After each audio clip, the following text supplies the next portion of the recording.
sanctuary to undocumented immigrants, saw falling crime rates, steady fines. Without objection, so ordered. Second, data shows sanctuary policies make communities safer, healthier, and more prosperous. Without objection, so ordered. And third, Trump team focuses deportation on immigration numbers, not criminals. Without objection, so ordered. Chair now recognizes Mr. Garcia from California.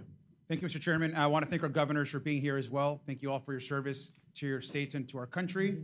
I want to just be clear, Donald Trump clearly and House Republicans are really not serious about helping our states and our cities. Before I came to Congress, I was a mayor and I worked closely with our police department, incredible men and women that worked really hard to promote policies that actually make the public safer. Now, during that time, our city actually reported some of the lowest murder rates in history. And I've been in close touch with our current police department, our local sheriff, and local law enforcement. And I want to be clear. Donald Trump is intentionally provoking chaos, hate, and division. Now, Trump is trying to intimidate. He's using our military to create fear, and there's no legal justification for his actions. I strongly believe he's trying to keep American citizens from peacefully making their voices heard. We just had a demonstration in my hometown of Long Beach, California. Over 500 people showed up. There was no vandalism, there were no arrests, and it was peaceful, and I want to thank them. Trump is trying to make it very clear that this is about intimidation. I believe he's fueling violence on our streets because he thinks it's politically helpful to him. And I actually want to remind our committee that when Donald Trump was president in 2020, that's actually when we saw surges in violent crime across the country. They increased under Donald Trump's watch. We should be focused on actual public safety threats, but we know that Donald Trump is taking federal law enforcement away from actually investigating serious crimes and cartels. And if you ask any police department, police chief across the country in your states, they will tell you they want their police focused on the issues in their neighborhoods, in the state, traffic violations, speeding, domestic violence. Those are the issues that people want to see addressed. Law enforcement should be focused on those issues, and I know the governors agree. Back in my home district in Downey, California, we've had agents just yesterday grab people in front of churches, their houses of worship. Agents refused to identify themselves and show warrants. An elderly man was dropping off his granddaughter at their local church and was detained in front of the property and the family. That is outrageous and should be disturbing to every single American. And we know this does actually nothing to protect the public. But this, of course, is Donald Trump's playbook. He doesn't care about the safety of the American people. He fuels hate and fear. It's no coincidence that Donald Trump is fueling chaos. At the same time, he's advancing legislation which the American people know is completely toxic and harmful to this country. We're looking at 16 million people losing health care. It's being debated right now as we speak in the Senate. Nutrition cuts for seniors and veterans, huge tax cuts for the wealthiest and the largest corporations in this country. And while this is being debated, Donald Trump is causing chaos and fear across our country. I want to ask the governors in the remaining time that we have. It is clear that healthcare and these impacts of this bill will impact all three of your states greatly. And so I have a brief question. What is the bigger risk to your state? Ripping away healthcare from millions of people across the country, thousands and thousands in your own states, or the law-abiding, working, undocumented folks in your states? And I'll let you each go ahead and give that answer. We'll start with Governor Pritzker. Thank you very much, Congressman Garcia. There are 770,000 people who stand to lose their health care in the state of Illinois, perhaps even more, depending on how this bill turns out. And I can tell you that there are people who are dependent upon Medicaid and Medicare to survive. I am deeply, deeply concerned about the deaths that will occur as a result of the cuts, not to mention that we're taking away SNAP benefits from families that need it most, and children. Veteran services, people who have PTSD, who need to see their therapist at a certain time, now have to wait much longer periods of time because of the threat of this bill. So I'm deeply concerned. DOJ has taken away one of our facilities in the state of Illinois already. It's a huge problem, and that is the threat. Thank you, Governor Walz. Yeah, thank you, Congressman. In Minnesota, in 2023, we were ranked as the top state for healthcare, home of the Mayo Clinic. We have more people covered almost than any other state. This bill would take 250,000 people off of healthcare, make it more difficult, reduce the outcomes we're getting. 40% of those are children receive their care through that way, and over 70, I believe 70% of nursing home patients. It would be catastrophic, and the state has built it up to improve lives of all of our citizens. Thank you. And finally, Governor Hochul. Healthcare is a basic human right. And I'm proud in the state of New York that 95% of people in our state have health care coverage. But these devastating cuts will throw off at least 1.5 million New Yorkers, and not just those individuals, but when hospitals in rural areas have to shut down, the entire community will lose important services. So this will have a ripple effect through our economy and hurt more than just the people who lose their Medicaid. And it is devastating and absolutely unwarranted. And we encourage everyone to stand up, speak up on behalf of their constituents, especially those from the state of New York who represent rural areas. They're counting on you. Thank you. Governors, I thank you and I yield back. Chair now recognizes Mr. Biggs from Arizona. Thank you, Mr. Chairman. I get a kick out of you sanctuary state, county, city leaders who talk about having to deal with the border crisis. Cracks me up, actually. But at least, Governor Pritzker, you did call it a crisis in your statement. I appreciate that. Ultimately, as you said in your statement, you received 50,000 illegal aliens into Cook County. And Governor Hochul stated that New York received about 220,000 illegal aliens. That's fantastic that you know those numbers roughly. Now I want you to imagine you're a southern Arizona community of about 80,000 people sitting right on the border. And over the course of the Biden administration, a couple of million people came through your little town. And I quote you, Governor Pritzker, Illinois didn't ask for this crisis. And I'm going to tell you, neither did Yuma, Arizona. Its lone hospital, only hospital, couldn't handle the influx, nor could its single food bank, its law enforcement, its schools, and other services and infrastructure. That was a failure, you're correct, on the part of the federal government under Joe Biden. That's all stopped now. That's all stopped now.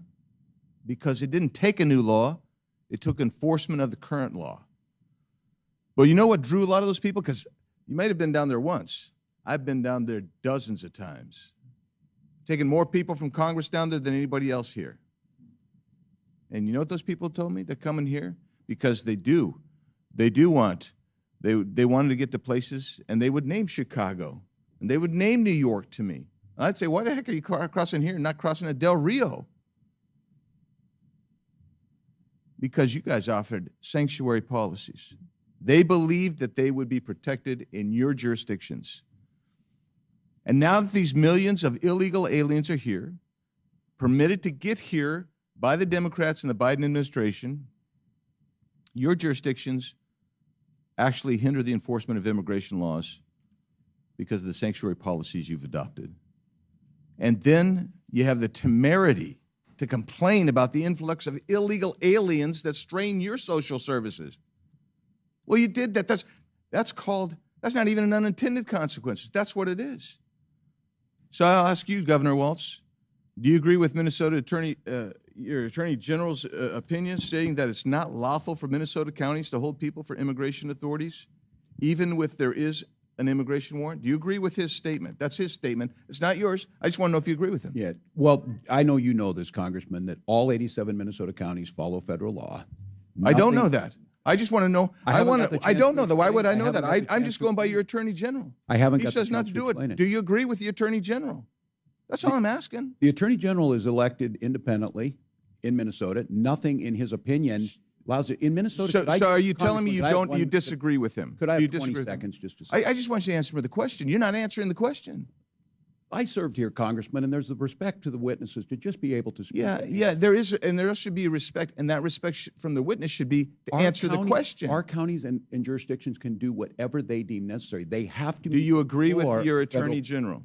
Apparently, we don't know because you're not going to answer. You're going to be oblique about it. So that's unfair characterization. I'm trying to answer. I'm not the Attorney General of Minnesota. Do you agree with his memo? And you're killing time because you're filibustering. Do you agree with his memo? That's all I'm asking. Nothing. And you don't want to even answer it. You just say, oh, maybe yes, maybe no. I don't know. Let's go to you, Governor Pritzker. A lawsuit was filed against you in the state of Illinois, and you responded. Your response to the claim is that Illinois has a, quote, constitutionally protected choice not to assist federal authorities with deportation, close quote. Give me the constitutional reference you're making there. What are you referring to? Congressman, I don't know the lawsuit that you're referring to, and I don't know that I was the respondent in that lawsuit. I can say that This is from the response filed on your behalf. So you didn't read the response? Well, let me then ask you, if that is the response officially of you, how is that consistent with Arizona versus U.S.? It's not. How is it consistent with 8 U.S.C. 287 D3? It's not. Let's just cover it in the last 18 seconds. When you guys say we do give these people information only on a criminal warrant. Is there any distinction in 8 U.S.C. 1373A, 1324, 1324C that says, yeah, you don't have to give information, you don't have to provide the body, you don't have to respond to the ICE detainer? Is there anything in there that says there's a distinction between the criminal law, the criminal warrant, the criminal detainer, and a civil warrant, civil detainer? Is there anything in there? The answer is no. I'll answer for you. You do violate the law. You are sanctuary cities. And every one of you sitting there, if you don't know that by now, you should know it walking out of here, that you are actually committing a federal crime every time someone does that, because you don't have the authority under federal law or under the Constitution to negate even a civil warrant for someone who's violated a federal offense when you get a detainer notice. Yield back. Chair recognizes Mr. Frost from Florida. Thank you, Mr. Chair. All over the country, people are protesting nonviolently President Trump's treatment of immigrants, and they are right to. And I think it's important that we are clear as leaders about what's going on in this country right now. There is no mass deportation campaign. Deportation is a process that is not being followed right now. What's going on is people are being snatched up in the middle of the streets, trafficked, kidnapped in the middle of the streets, trafficked to other countries without due process. Trump is taking blatantly illegal and inhumane actions to stoke protests and then escalating things from there. Over the weekend, he sent the U.S. troops to California. This is dangerous. First, the California National Guard without the governor's support, and now the Marines. The Marines are trained to fight and win wars, not to de-escalate a protest in the heart of an American city. Members of our armed services have sworn an oath to the Constitution. They didn't swear an oath to Donald Trump, and they're not his personal army. And so in the face of a wannabe dictator, we have to have strong opposition. First, the Trump administration says they're going to arrest judges. Then they arrested a judge. Then they talk about arresting elected officials. Then a mayor gets arrested. Then they said they'd arrest a member of Congress, and one has been indicted. Democratic member of Congress has been indicted. And now we have Trump's border czar, Tom Homan, who's threatened to arrest the California governor. And I don't think we should take this as an empty threat. Why is Trump now saying he wants to arrest governors? It's because he knows that some of the people who are going to be the greatest opposition to his lawlessness are Democratic governors standing up for their people. And so I'm just curious to hear from our three governors here today, because these things can be put forth as hypotheticals, but they're not hypotheticals. Elected officials are being arrested. This is happening. The DOJ is being weaponized against us. So if federal agents were to come to your door, to the governor's mansion, approach your security staff to arrest you. You have Tom Homan on the news saying, I want to arrest Governor Hochul, Governor Pritzker, Governor Walz. What do you do? What do you say? I'm just curious. Governor Hochul, if you can start. If Tom Homan comes to Albany to arrest me, I'll say, go for it. You can't intimidate a governor. What is this country coming to? When people can threaten us on social media and on cable news and try to stop us from doing our jobs. We're here on the front lines every day, fighting to defend our rights, our values, and the public safety of our residents. And so anything threatening our responsibility is an assault on our democracy, nothing short of that. Thank you, Congressman. Let me begin by saying I have the highest duty to protect the people of my state. And indeed, if Tom Homan were to come to try to arrest us, I can say, first of all, that he can try. I can also tell you that I will stand in the way of Tom Homan going after people who don't deserve to be frightened in their communities, who don't deserve to be threatened, terrorized. I would rather that he came and arrested me than do that to the people of my state. Well, thank you, Congressman. And I was just sitting here listening today again. There's many of you in here, friends on both sides of the aisle that I served here. The job of governor is very different than the job you're doing, but we need you. We need to work together. No one here wants to hear these horrific stories, but we have a job to do on limited resources. And equating that not doing ICE's job means we're not cooperating, we're patrolling our highways. I'm proud that Minnesota's a state third lowest in traffic deaths. If we start doing all the things at ICE, and nothing we do precludes them from doing their job. And so threatening and political, and I did not realize, I guess, I watch it, I didn't realize how much animosity there's here. We have a responsibility to the American public to work together, and I think threatening arrests on elected officials, Congressman, it doesn't help any of us. Governor Pritzker's right. Our citizens are scared and angry, and it's not necessary. We can fix this with a bipartisan border bill. Help us out. Thank you, Governor. I want to end by saying former Governor and now Secretary of Homeland Security Kristi Noem just last year said that federalizing the National Guard would be a direct attack on states' rights. And now she's cheering it on. President Trump has consolidated power so much in his own party, there's little to no, pretty much zero, opposition left to his lawlessness. We hear it in this room right now. And the last thing I want to say, too, is what's going on right now is not just a distraction from the fact that they want to pass a massive tax break for the richest Americans and take away services and things from working families, but it's to enable it. These aren't two different stories, because the only way you rip away health care from 15 million Americans in this country and not feel like you have to fear for your job or that you're going to be protested every day is by scaring the people and suppressing their First Amendment right.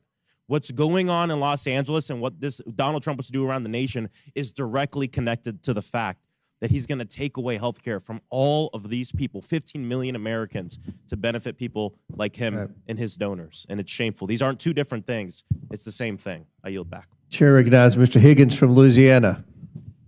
Thank you, Mr. Chairman. Governors, I guess thank you for being here today. This was staged to be it was bound to be political conflict here. But I'd like to get pretty real with each of you. I know Governor Walz pretty good. He and I came to be, believe it or not, America, Governor Walz and I came to be quite friendly. I consider him a friend for many years. And it was fascinating that we disagreed on almost everything politically. I doubt there was a vote we had in common, but I'm pretty sure I could call Governor Walz and get a straight answer, even now, at least in private. But in a setting like this, it's difficult to get a straight answer because you're being viewed so closely. All of us are. So I'm going to try and be real with you. And Governor Pritzker, I don't know you. Governor Hochul, I don't know you. I can tell you that that you strike me as extremely political, rather arrogant, quite smug, good lady. And this is a serious topic, man. We have hundreds of thousands of Americans dead from fentanyl that came across our border. Our nation suffered generational trauma for 4 years from open border policies. And we listened in ad nauseum, speech after speech after speech about how Mayorkas, who struck me as equally smug in many horrific meetings, said we need more money, we need more laws. We never needed more money. We never needed more laws. We needed an executive branch that had the will to enforce the law. and thus end the trauma that the American people were continually suffering at our southern border. Now, the impact of that policy remains, and sanctuary cities are a large part of this thing. Now, I don't know the life of you three, your background. I don't know if you've held the hand of a mother or father, had to deliver to them the news that their child had been killed by a violent criminal. Prayed with that person, but I have. And the victims of crime commonly have a simple refrain. Why? Why? Why did this happen to my family? And I'm going to ask you, Governor Pritzker, and you, Governor Hochul, what do you say to those people when, have you ever had the courage to speak with one in person, in private, without cameras? And when they ask you why was this horrible person invited to Illinois or New York? Why do your sanctuary policies encourage, why did this guy that killed my daughter, why was he in my state? Why? Representative. Don't tell me it's limited resources. Representative. Don't tell me it's limited resources. I'll let you know when it's time for you to answer the question, madam. Okay. Don't tell me it's limited resources, because we're talking about the resource of righteousness and goodness. And God controls the bank of righteousness and goodness. And there's no limit to that withdrawal. Governor Pritzker, what do you tell a family when they ask you why? Why was this murderer in my state that came here across the border illegally and was encouraged to come to my state by your policies? Go. You said invited or encouraged. 50,000 people invited were and encouraged by 50,000 sanctuary people were policy. shipped to my state by a Don't border beat around state the governor. bush. Own it, man. I'm not beating Own around. it. I'm telling you, 50,000 people were shipped to my state by a Would you ship them Republican back? border state 50,000 is a smidgen. We have 15 million cross the border. I understand. I'm glad they bust some to And your state. I have 'cause you and needed I to have taste been it. clear Your sanctuary about policies favoring border Governor Hochul, security. There was a I'll give bill you the last last year couple of on that seconds very here. subject, sir. On the Governor question of Hochul. what And I'd you say to opposed that it. family, I would say my heart is breaking for you. I'm a mother.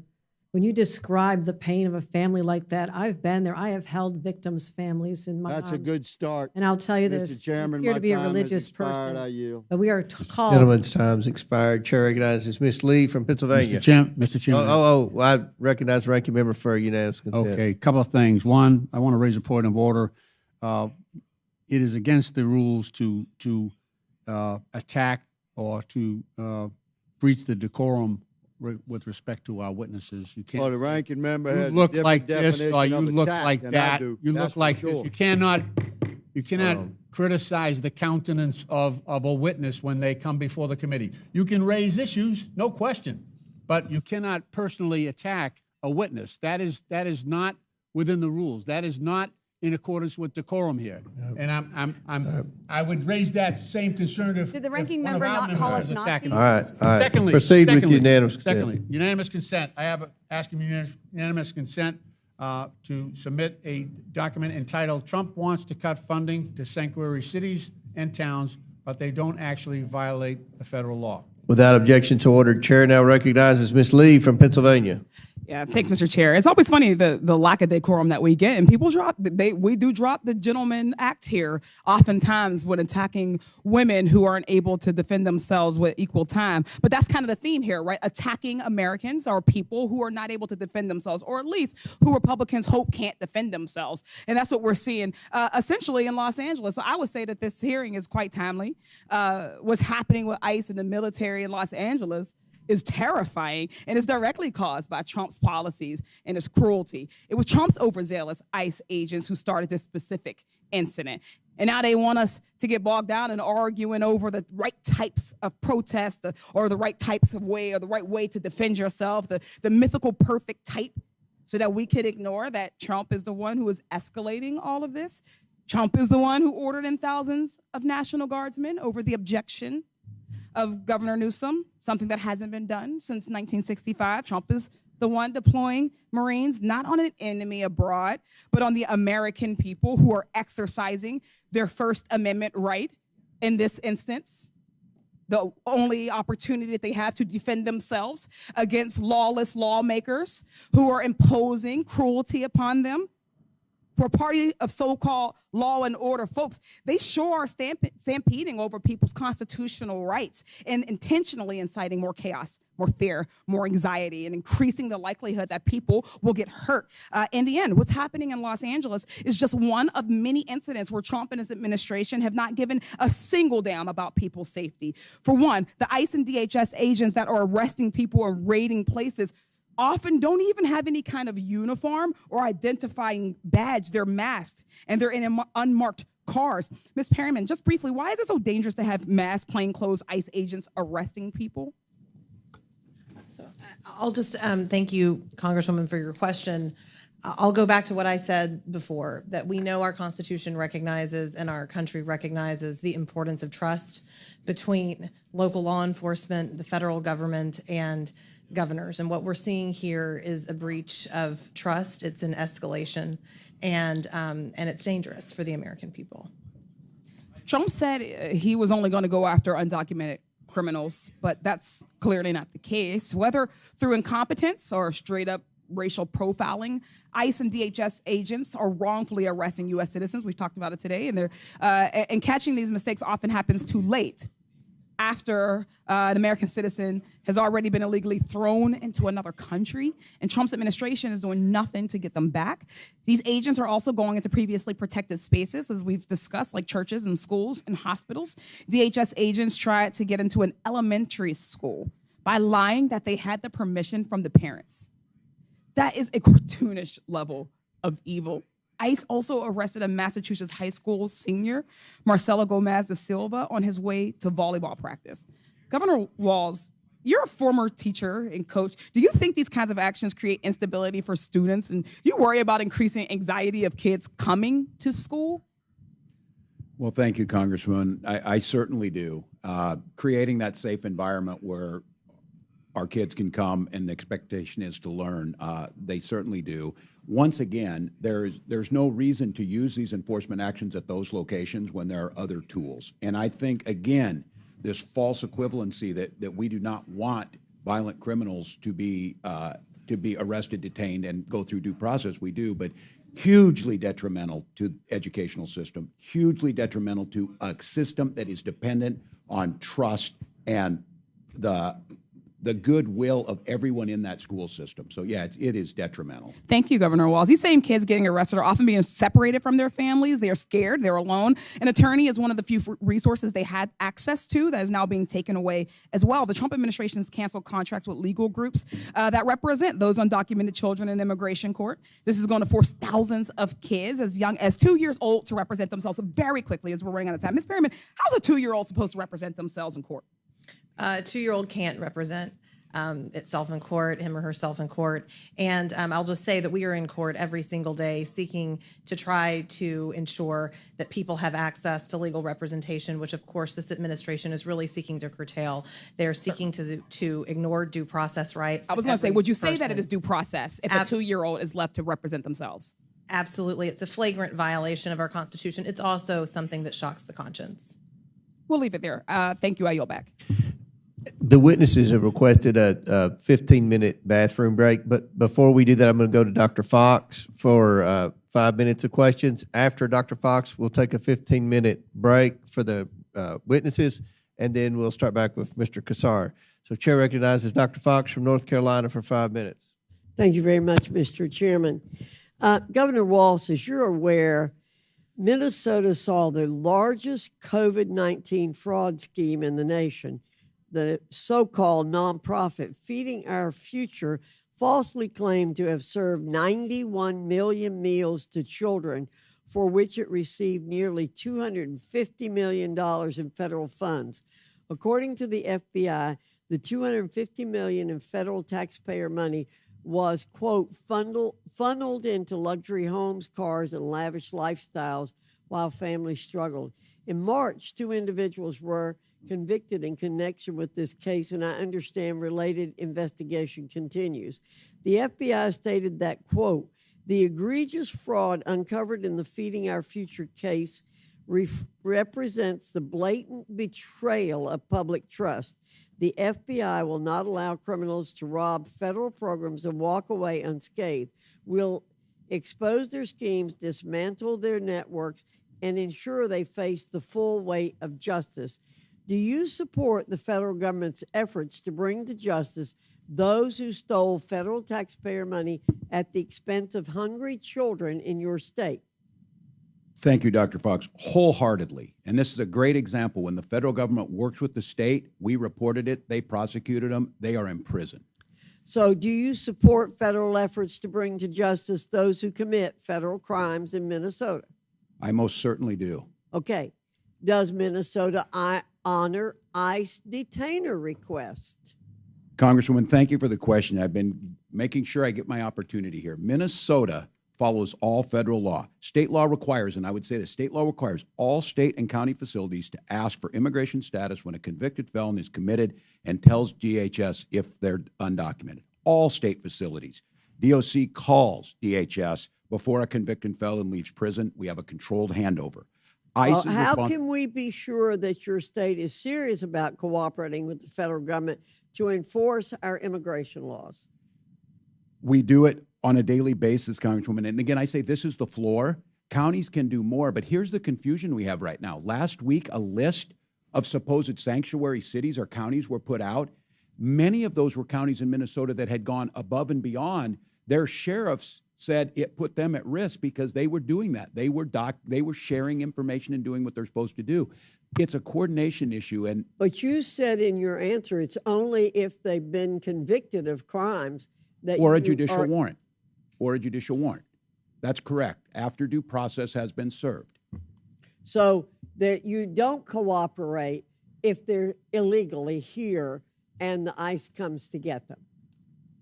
If they have gone through the process, Congresswoman, and they have received due process, and ICE's job is to come and get them. That's what I've been saying all day. But if they're here illegally, then they're here illegally. There's no, they've broken the law already. Many are here as asylum seekers. They've overstayed a visa. I have another question to ask you, Governor. As I've said before in this committee, innocent American taxpayers are collateral damage in the Democrats' pursuit of open border policies. Americans pay with their wallets, their safety, and all too often their lives. This is unacceptable. I'm sure you're aware, Governor, that your state has spent hundreds of millions of state taxpayer dollars to address the surge of illegal aliens in Minnesota. Are you also aware of any NGOs operating in your state that provide services to illegal aliens, and have those NGOs received any federal funding? I can't answer that at this time. I don't have it in front of me. Well, we have to end the shameful practice of NGOs working against immigration law enforcement efforts. That's why I introduced H.R. 245, the Grant Integrity and Border Security Act, to stop NGOs who work against U.S. laws from receiving a single cent of taxpayer funds. Americans should never tolerate a government that uses their own tax money against them. And Mr. Chairman, I yield back. Gentlelady yields back. Before we recess, recognize the ranking member for UC. Thank you, Mr. Chairman. I ask unanimous consent to submit an article from the Seattle Times entitled "National Sheriffs Association Head Tears into Fed's Sanctuary List." Without objection, so ordered. Pursuant to the previous order, the committee will stand in recess for 15 minutes. Committee stands in recess.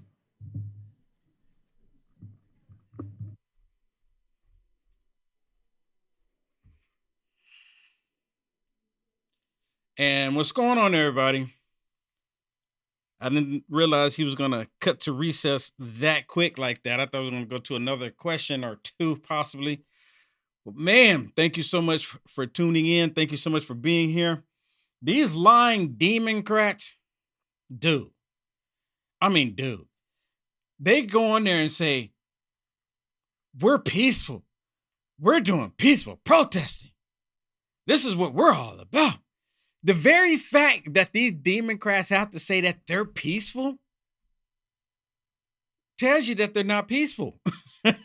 Is anyone else picking up on that, or is it just me? Did you pick up on that? All right. Hey, thank you so much for tuning in, everybody. If you would, please bless me by hitting the thumbs up. Please share this video. Please share this video. I do have a couple of things I want to share with you. I was started watching some of this hearing earlier, and I was going to play some of that, but I think I want to get to some of this other stuff too that's all related to this, because this Saturday, the 14th, 2 days from now, 13, 14, right? This Saturday, the Democrats have this thing saying, what is it called? No Kings. Is that what it's called? No Kings? Right? They have this whole movement. They're calling it No Kings, as if President Trump is trying to be a king or a dictator. You know, this is what they're saying. It's all a bunch of lies. Well, President Trump, his administration, Tom Homan, DHS, they have a hotline. This is a hotline number that if you see some criminal activity that's taking place and you suspect that they're probably not here from America, and sometimes you can kind of tell, but not all the time. Okay? Not all the time. That's why if you call this hotline, if you call the hotline, they need to do an investigation, and I'm pretty sure that they will. But one of the things that was coming out of this hearing is that these radical leftist lunatics are telling everybody that President Trump is just randomly picking people up off the street. Just randomly picking people up off the street and deporting them out the country. American citizens. Knowing good and well that's a bald-faced lie. Because if there was a single American, let's say DHS came and picked Will Johnson up. The Democrats hate me right now. They hate me. But in this case, if DHS just happened to pick Will Johnson up because I am an American citizen, I was born in Arkansas. So if they pick me up and they deport me to some country, do you think that the Democrats, now in my case, the Democrats, they'll probably just ignore the fact that they deported me. They'll probably ignore it. But if it's just any American that just so happened to get picked up and deported, you know that the Democrats, the media, all of them would run to that location to get the interview to show President Trump deporting American citizens. With that said, are there any videos of it? Because you know they would. You can't tell me that they would not have videos of that when they have videos of them going to El Salvador for a non-American citizen. A non-American citizen. They ran to El Salvador to get on the cameras, to get the photo ops. They did that. So you mean to tell me that if there was an actual American citizen that was randomly deported, that they wouldn't do the same thing? Of course they would. They would go, oh, this proves the point. He's just picking random people up off the street, American citizens, to do it. And the reason why these Democrats are saying this, because if they ever, and God help us if they do, and I mentioned this multiple times, if they ever get back in the White House, get the Senate, get their House of Representatives, everything that they're blaming President Trump for doing, because he's not doing it, they're going to do it. Hear me now, believe me later on. You know, before when President Trump was in office the first time, some of these radical liberals, they were actually saying that MAGA Republicans, Americans that don't agree with them, they should be put in concentration camps. They were actually saying this. They were saying that they should be put in camps, or they wouldn't call them concentration camps. They would call them reindoctrination camps because they don't like the way we think. And they said that we should be put in these camps until we can change our way of thinking. And once we change our way of thinking, then they might consider allowing us back into the population. back into society. I couldn't believe it when they were actually saying this. But this is the way they're thinking. And now they're mad because President Trump is getting rid of what? Their working class. I talked about it yesterday. President Trump is removing all of their help. Just like during the days of slavery, the Democrats were saying, well, who's going to pick our crops? Who's going to clean our homes? Who's going to do our lawn? Who's going to do these jobs that we don't want to do if Abraham Lincoln takes away our slaves? Fast forward to 2025, and I said this yesterday, I said it last week, and I said it the month before too. I've been saying this. Fast forward to 2025, and the Democrat Party is still saying the exact same thing, except for now they're saying it with illegals. And then some of these radical leftist Democrats, they go, but Will Johnson, they're getting paid. How much are they getting paid? Do they have a Social Security? An actual one? Do they have one? Right? Do they actually have one? Or are they borrowing one?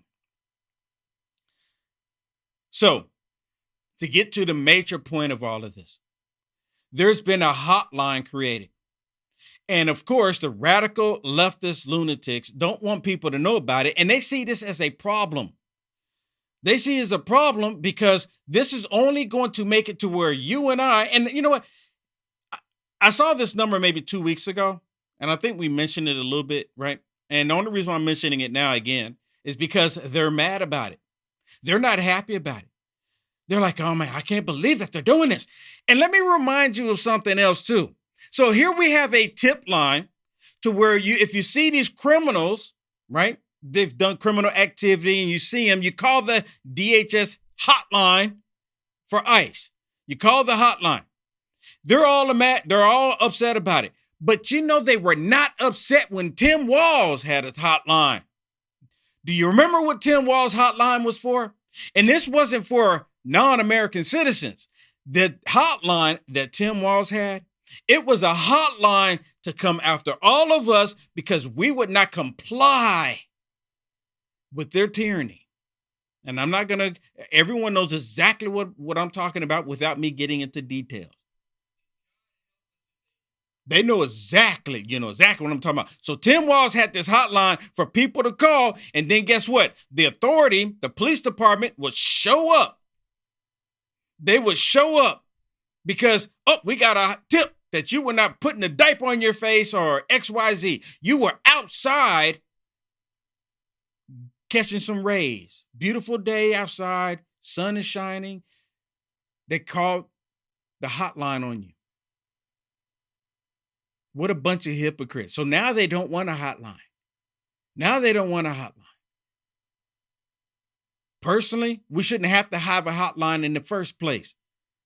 It's really uncalled for. But these Democrats, they want their job support here, right? They want their slaves here. That's exactly what it is.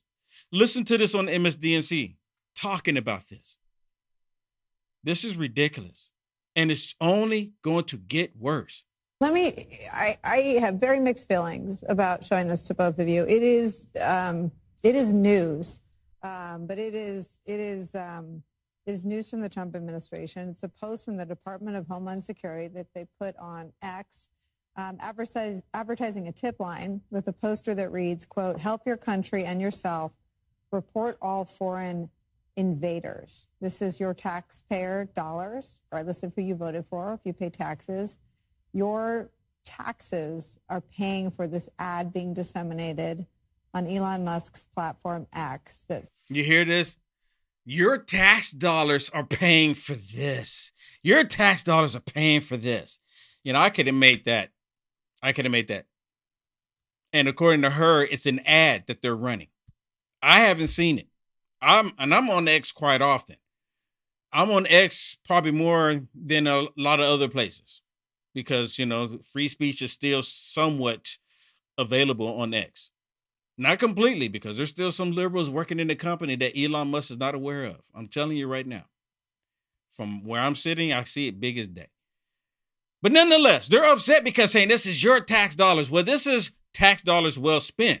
See, they don't have any issues with you taking our tax dollars and putting them into these whole these operas that have nothing to do with American security, nothing in another country, because they're men putting on dresses, an opera, entertaining that nonsense. They're okay with doing all of this other wokeism, right? Spending money on that, spending money on parades that we really don't need. Not a parade that's going to include the entire country, kind of like the one President Trump is doing. That parade President Trump is putting on includes the entire country, the United States of America, not the ones that the left put on. These parades that the left put on, it only is for a group of people, not the entire country. It says, quote, help your country and yourself, report all foreign invaders. General, did Vladimir Putin write that? He might very well have. I'll tell you one foreign invader we could deal with is Elon Musk. But having said that, I mean, it's just absurd that we would, that Americans and our strength in our democracy is our ability to take so many different cultures and so many different religions and make something great. And that's what we've done throughout our entire, diversity has been our strength. Are you hearing any of this? I mean, just right off the bat. Did you hear him, Shannon, when he said, did Putin create this? Yeah, I heard that. So nonsense. You remember back in 2016? Y'all remember back in 2016? You remember that election? They said, oh, Russia. Russia put a meme out there to convince people to support President Trump and not Hillary Clinton. And I'm thinking to myself, this, this is something that we on the right, this is things that we like to do. We like to think about things. So I'm like, okay, so let's just get this straight. Because this is a meme. He's suggesting that Putin probably put this together. Another meme. So if 2016, if all it took was someone to create a meme to get you to vote for President Trump over Hillary Clinton, should that person really be voting? You understand what I'm saying? Think about that. Is that all it took was a meme? And see, they're upset of anything that was going against them. See, anything that's going against them, they're upset about it. Just like this right here. This is going against their workforce in this country. This is going against their slave labor in this country. So, of course, it has to be Putin. It has to be Putin. And then he's saying that Elon Musk is a foreigner. Right? He goes and says, oh, well, Elon Musk is a foreigner. We got to get rid of him, too. So I would recommend MSDNC, call the number and report Elon Musk. Go ahead and abuse the number. I mean, I would like to see that. And make sure you record it. And when they come visit you, make sure you record that and you share it with the world too. Go ahead and abuse the number. Since you're saying Elon Musk, anybody, any radical leftists out there, go ahead and call the number and say, talk about Elon Musk. They'll probably hang up on you. And when you look at that, it taps into the isolationist impulses of a lot of people, the inner racism and hatreds that a lot of people have, unfortunately. And so many of those people have not had the courage to speak up and to stand up for democracy and the American way of life. And unfortunately, the Republican Congress might be the greatest offender in this regard. No one in the Senate or the Congress is standing up against our dear leader when he tries to tap into these isolationist impulses and use our military to further his political means. I mean, really? This is the same radical Democrat Party that wanted to do away with our military, or at least they want to change what our military is truly about. The same radical leftist Democrat Party. How disgusting can you be? Now, because of the hearing, I know we're going to run out of time here, but go ahead, Shannon. Go ahead. I mean, I was just going to say, it's funny because they act like this is a new idea, sending illegals back to their country. But this is not a new idea. When they talk about this is a different America, this is not a different America. Actually, the Democrats are trying to make it a different America. Yes. If you look upon Clinton, there are so many Republicans and Democrats that have sent back illegals, but you had Clinton that did it. He got in for, he did the State of the Union, and everyone got up and praised him for sending illegals out of the country. This is a Democrat issue as much as a Republican. You had Obama. He was known as deporter and chief. Yeah. During his time, he sent back 5.3 million illegals back to their countries. In Trump's first term, Trump only did like 1.4. And to this date, he's only sent back 160,000. He's not even anywhere near 1 million yet. And look at how these people are acting. Wait a minute. Are you saying that President Trump is not on his A game right now? No, I'm saying saying we need 2 million. Kind of sound like you're saying he's not on his A game. What I'm saying is we need 3 million. No, it no, sounds no. like you're saying Trump is not on his A I'm game. glad you We said need that. 20 million of them gone. I'm glad you said that. What's holding him up is the weaponization of the judiciary Yes. system. Yep. That is holding him up 100%. Yep. And that's what it is. Now, President Trump is on his A game. Shannon's not saying that he's not. He is. But these radical leftist Democrats, they're fighting President Trump by keeping non-American citizens, people that are never can vote for them. Did you hear me? These are people that the Democrats are fighting for that should have never voted for them and would never be able to vote for them as long as they remain illegal. Will never be able to vote for him. So why in the world are the Democrats fighting for him so hard? I've said the answer to that multiple times in the past, and I'm going to say it again. They want him here because of the Electoral College. See, the Democrats know that they can't vote, and the Democrats will even tell you, if you're undocumented, you're illegal. You cannot vote. They won't say the word illegal, but if they say if you're undocumented, there's no way you can. It is against the law for them to vote. It's against the law. They say it all the time. It's against the law. But they know when it comes to the electoral votes, the Electoral College, it's not based on the number of Americans. It's based on the number of bodies that's generating heat. And sometimes for the Democrats, the bodies don't even have to generate heat, if you know what I mean. They just want to be able to count bodies for the Electoral College. And this is part of the reason why they're really extremely upset about California. Because California has imported so many electoral body counts. You understand what I'm saying? So they can continue to have that electoral vote really high in California. But President Trump, he removes that from them. Their electoral votes go down. See, the Democrats are doing it by the math. They're like, oh, well, this is how we can manipulate the system. And here comes President Trump, boop, putting a boot in their whole program, and now they're livid. How dare he do this? He's getting rid of our base without due process. The due process starts and ends with President Trump. See, they know this too, but they don't want to say that because why? The judicial branch, as far as these federal judges out throughout the country, they fall up under, guess what? Guess what? The executive branch.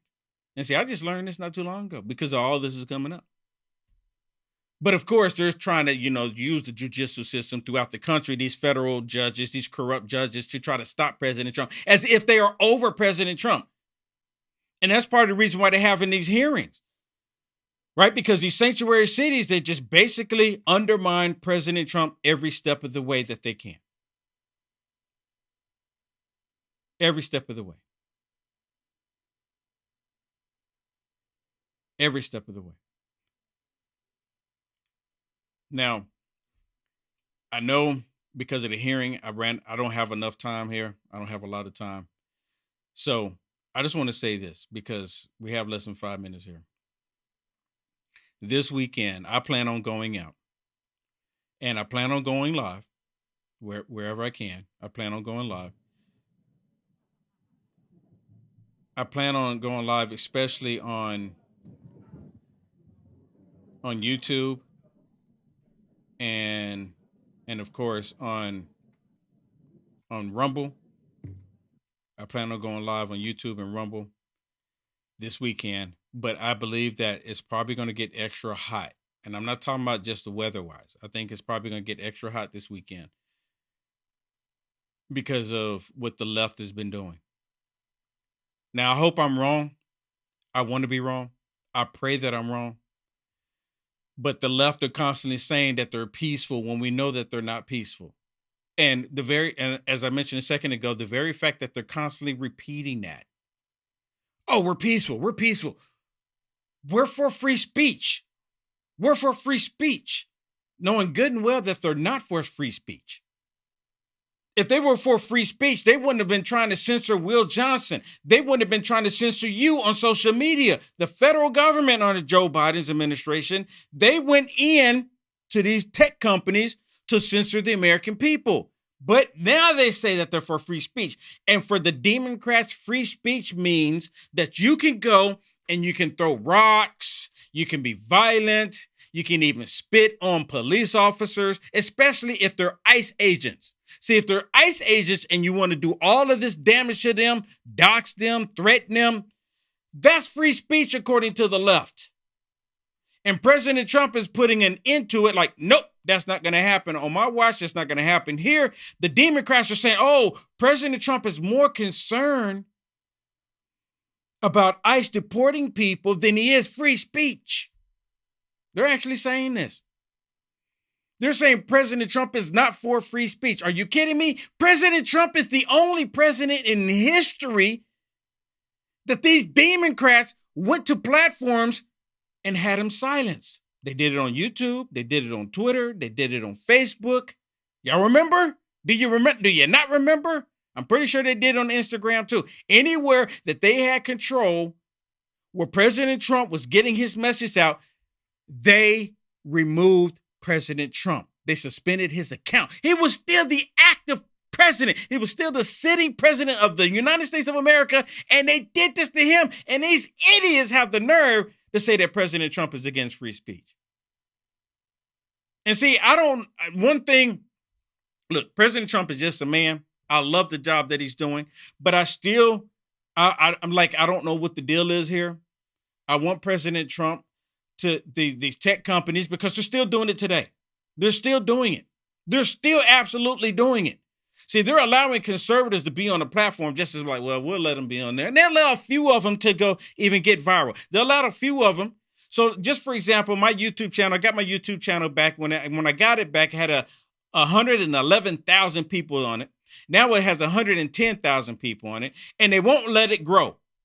They won't let it go anywhere. They're still preventing people from seeing it. On Facebook, still the same thing. Facebook, they're barely letting people see it. I have 359,000 people on there. It was 360. They're steady removing people. 359,000 people on my Facebook page. They won't even allow a half of a percent to get notifications. So it's still happening. I wish President Trump will address it. He was still the sitting president, everybody, and they removed him. He was still the sitting president. They felt emboldened. They felt empowered. And they still do. They're just waiting, for the Democrats to do something to try to get rid of Trump. And then they're going to go right back to even more so next time. Hey, go to my website, uniteamericafirst.com, uniteamericafirst.com. Please sign up for the free newsletter. Sign up for the free newsletter on my website. Maybe we can bring that over. There we go. Right there, uniteamericafirst.com. Sign up for the free newsletter. Right there, you see the red tabs up there. Also, you can also support me if God puts it on your heart. Only if God puts it on your heart. I greatly appreciate it. Become a monthly subscriber, or if you like Will Johnson, say, you know what, I'm helping him out this one time. Right below that, you can see the different options that everyone is accustomed to, or my physical address is right below. And if you like my shirt, God got this. Y'all see this? God got this. This is one of my latest shirts, one of my new shirts. I have another version like this, but this one really pops, right? This one really pops. Does it not? God got this. God got this. So go to uniteamericafirst.com. Get yours today. Not only will you be supporting me, but you'll get something really nice. God got this. God got this. All right, everybody. 1 hour from now, I'll be live in the Culture Wars. 1 hour from now, live in the Culture Wars, where I'm going to be able to show some stuff that I can't show here. I wish I could, but free speech is really not allowed unless you're truly on a conservative platform.